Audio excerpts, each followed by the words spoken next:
Bittner, take one. Alright, we're going to go ahead and continue our lesson today since there was an early dismissal yesterday. We had to go home early. So we're going to start with our blending. Okay, so I'm going to go ahead and give you a list of words, and I want you to read them and scoop out the syllables. Go ahead. Anointed, anointed. Abounding, abounding. Debarking, debarking. Slowest, slowest. Redder, redder. Restarted, restarted. Reclaim, reclaimed. Delights, delights. Releases, releases. Slimmest, slimmest. Debriefs, debriefs. Chatter, chatter. Very good. Nice work. Slide this to the side for me. You might need that paper later, though. Okay, now we're going to introduce your new morphemes for the week. Okay? So, our first morpheme that we're going to introduce is full. Now, full comes from the Anglo-Saxon derivative, and it means full of. Okay, which full of. Does that make sense? Mm-hmm. Okay, good. Now, when you pronounce full, you're going to have your lips together. Okay? Your tongue might be up a little bit. And then when you go to the L sound, full, your lips are going to kind of go forward. Full. Full. Very good. One more time. Full. Okay, very good. Now, I'm going to give you a tactile surface. And what I want you to do is I want you to write the morpheme 3 times and say it. Okay? F-U-L, full. F-U-L, full. F-U-L, full. Very good. And full is a voiced word, just so you know. Now, on the piece of paper, I want you to write full 3 times, as well as say it out loud for me. F-U-L, full. F-U-L, full. F-U-L, full. Very good. Now, full is normally at the end of a word, so it's a suffix. So, where's full usually found in a word? At the end. At the end. Very good.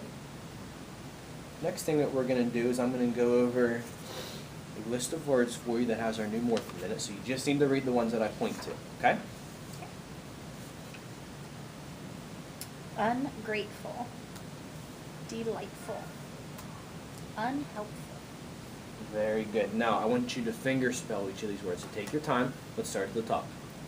Delightful. Very good. Delightful. Ungrateful. Ungrateful.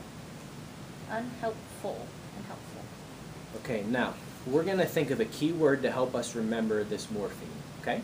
So, you can use one from the list if you like one of them, or you can come up with your own. Delightful. Delightful, okay? I'm going to go ahead and put that in as our key word. Delightful. And I want you to say the name of our morpheme one more time. Full. Full. And what's our key word that you just picked? Delightful. Delightful. Very good. Now, we're going to go ahead and move on to our next word, our next morpheme. The next morpheme that we have is lis. Okay?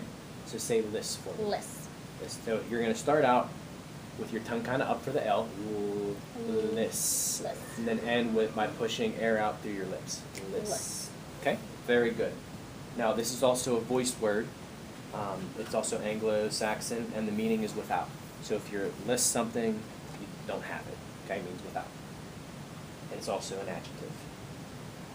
What I want you to do is with our tactile surface, I want you to write the morpheme list 3 times and say it out loud for me. L-E-S-S, lis. L-E-S-S, lis. L-E-S-S, lis.